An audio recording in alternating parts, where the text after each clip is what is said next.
Hey everyone, I hope everyone's having a great night. We're going to jump right in just a few moments. Um, so this is one of our first times working through this new system here. So we're live streaming to both YouTube and Instagram today. And hopefully I'm meeting where you guys are and getting all of your questions answered and doing all the hot takes, right? So my name is Andrew Brown, your friendly realtor. Live in Melrose, service points north of Boston, and along the South Shore. Follow me on Instagram. You can see it right there. AR Brown _ realtor. If you want to see me real time on the gram. So this is a brand new show, new format, and it's called Real Mondays. Every Monday, I'm gonna hop on here around 8 p.m. Hopefully you guys all ate your dinner, and we're gonna talk about real estate. And hopefully I don't make it super dry. I want to keep it interesting and talking about some interesting topics. So going right in. So starting up, we got Dua Lipa. This international pop star just went on vacation, and she made news headlines down in Cancun. She went to this Airbnb that is very avant-garde, shaped like a snake, botanical gardens, mineral caves, lakes, all this very refreshing and relaxing R&R type space. And, she dropped a little photo on Instagram, and of course it took off. It actually got covered by Architectural Digest. And the best part, though, is it's only $355 a night. It's a 4-bedroom house that accommodates 6. So if you're looking for something, that's going to be the place to be. It seemed like a ton of fun. I personally love Cancun. I love Mexico, especially when you could, get a little bit of culture in, eat the food that they eat. I'm a big foodie, so I think she had a great time. And now I'm kind of scared to look at the listing for that Airbnb because it's probably completely sold out for at least the next year to come, I'm sure. So going from very high note talking about celebrities, we're going to jump right into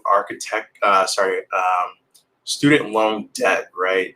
A lot of us have it. Not everyone is able to, go to college and not have to pay anything.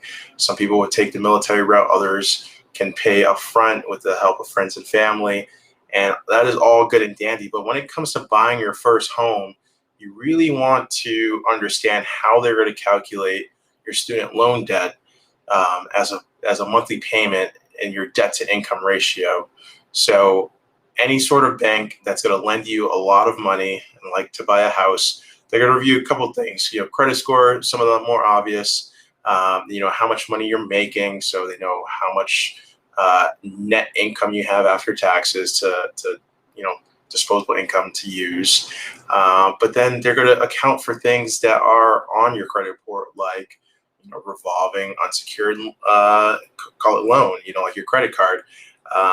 They're going to look at your student loans, which are probably one of the more docile and non-aggressive loans. People don't really care that much about it, because before, what they calculated was based on either your monthly payment for your loans, or it was 1%.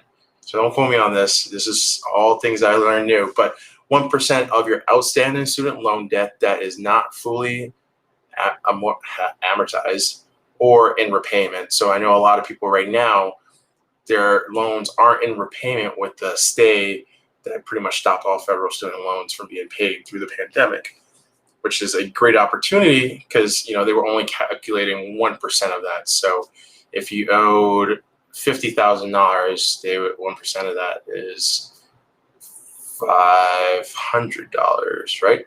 So, that's a completely different conversation that they're calculating per month than, potentially what you're actually paying per month. So that includes, people who are in deferment, forbearance, and any sort of like income-based repayment plan. But now they changed the calculation so that even if your monthly payment is under 1%, that's actually what they're going to take. So in the case I just said, it could have been 500, but now if it's not 500, it's just, I don't know, 250, 200. Now the banks can use that for these FHA type loans. And then if you're at zero, where you don't have to pay anything, like a lot of people may be right now, they'll use 0.5% of your loan balance. So, that'd be like 250 in that same scenario. So that's really beneficial because debt to income ratio is typically calculated on a monthly basis, just so they know how much of a monthly payment you can afford for your mortgage. And that just makes it so much easier for you to have a little bit better ratio in the eyes of the banks and the underwriters. Because, they don't know you from anybody. This is just, they're going based on what they can see on paper and trying to justify if they can give you the loan or not. So something to keep in your back pocket. And you're wondering, why does it matter about FHA loans? People love FHA loans because of a couple different reasons. You could do 3.5% down, which is an absolute steal.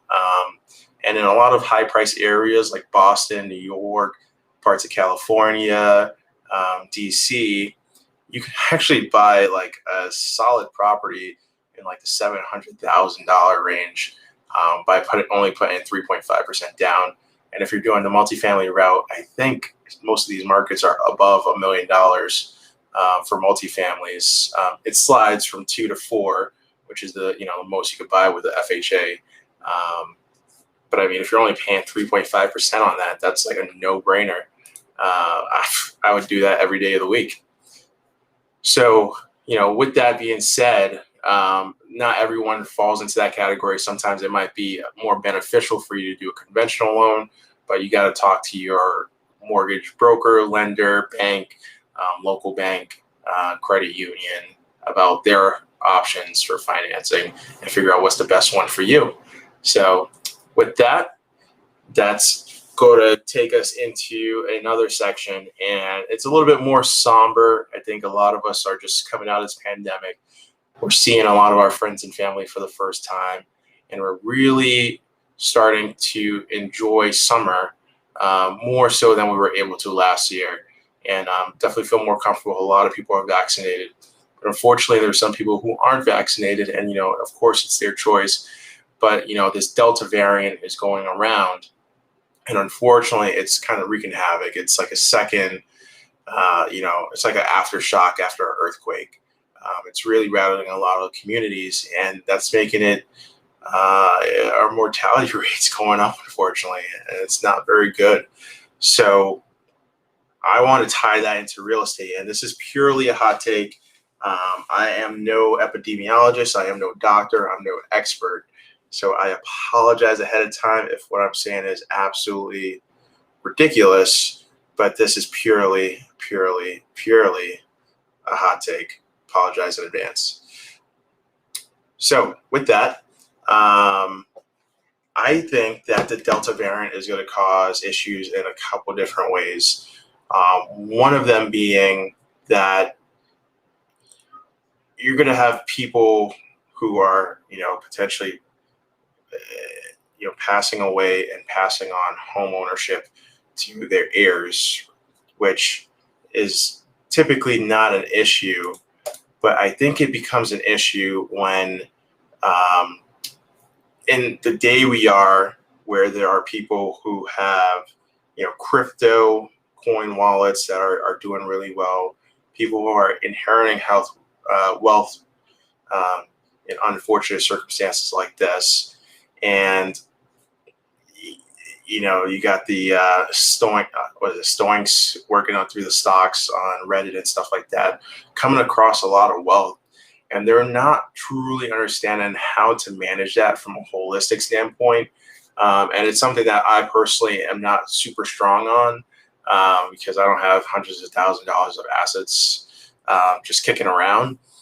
But I think it's important to always be able to go back to a trusted source for information like that. One would be like a financial advisor, which I think is pretty important to have, because a trusted financial advisor would be able to tell you, hey, Andrew, you need to really think about what you're doing. You're making a stupid amount of money, and 50% of it's going to Uncle Sam. So let's revise the strategy a little bit. It's always great to make a ton of money and have a ton of assets and wealth. Always a good thing, except when you give all of it to Uncle Sam. So, especially even tech company IPOs, I mean, that's like a very traditional one, or just any company IPO. You come across a windfall of money potentially, and it's like, what do I do? So you really need a financial advisor, and I would say not one that particularly just manages the assets under management. So, they're like, hey, you gave me $100,000. I think historically I've been doing 10% a year in annual returns. So let me just manage this for you. I take a little small fee and off we go. I'll make sure you're ready for retirement. Who you really need is someone who can understand, one, what you need to do with all of your assets, whether you're investing in, diversifying, whatever the case may be. You need someone who's very well versed in taxes. Sometimes this is just a small group. It doesn't have to be any sort of large company, but very well versed in taxes who can evaluate some of your risk, right? Some strategies that can help you retain most of your income. Even if these strategies are like, hey, I know you don't need a house, but buy a house. I know you already have one house, buy another house. But those are strategies where they're just trying to be creative on how to make sure that, sure, now your money's tied up into that asset, but it's still yours. You're still gaining equity on it, but where it's not in Uncle Sam's pocket. So that's another thing that's very important skill for your financial advisor to have. And that's something that, not a lot of people realize to differentiate is that some financial advisors are strictly in the investment piece and others are from a more holistic standpoint. There is a company, their name escapes me. I had looked them up online, but I haven't become a client. I think I took one session just to learn a little bit more about them. And that's something that they pitched. They were like, hey, we look at this whole picture of your financial well-being, figure out how to make sure you're saving for the things you want to save for, make sure that you're managing your savings well so that you're making your money work for you. We're talking about your tax advantages. When you start a business, we start wrapping that into the whole situation, because sometimes as a business, you ultimately want it to be net zero on what your income to expenses is so that you don't have to pay taxes, and that's perfectly fine. And then you pay yourself out of the business so that essentially it's a pass-through entity where the taxes just gets paid by you, but ultimately the entity pays no taxes through the course of what's happening. They'll talk about trusts and how to set up a trust and how that can work in your behalf. From a very layman standpoint, my understanding is that with a trust, you don't have to liquidate assets in the event that someone passes away. The trust can continue to work as almost a person and distribute to the beneficiaries of that trust accordingly. So if you need to buy a car, the trust can pay for the car, like things like that. So a lot of things that typically people don't think about, but these people think about it every day. So something super important to keep in mind of, and that's just as it relates to windfall sums of money. And I guess somehow I tied that to the Delta variant. Like I said, super hot take on the fly. Didn't really think that one through too much, but I'm really, really sad that people are still being impacted by COVID today, and I hope that we continue to make strides as a community of humans and Homo sapiens to kind of overcome it. So I think those are my hot takes. I'm coming up on 15 minutes. This is exactly where I wanted to end up. And if anyone has any questions at all, feel free to drop me a line. My email is andrew@andrewbrown.realtor. You can schedule an appointment with me, or you can just shoot me a question. I don't, I treat them all the same. I'll respond to you within a few hours. And hopefully we can keep this engagement going. Thanks for sticking around, and I hope to see you guys soon. Take care.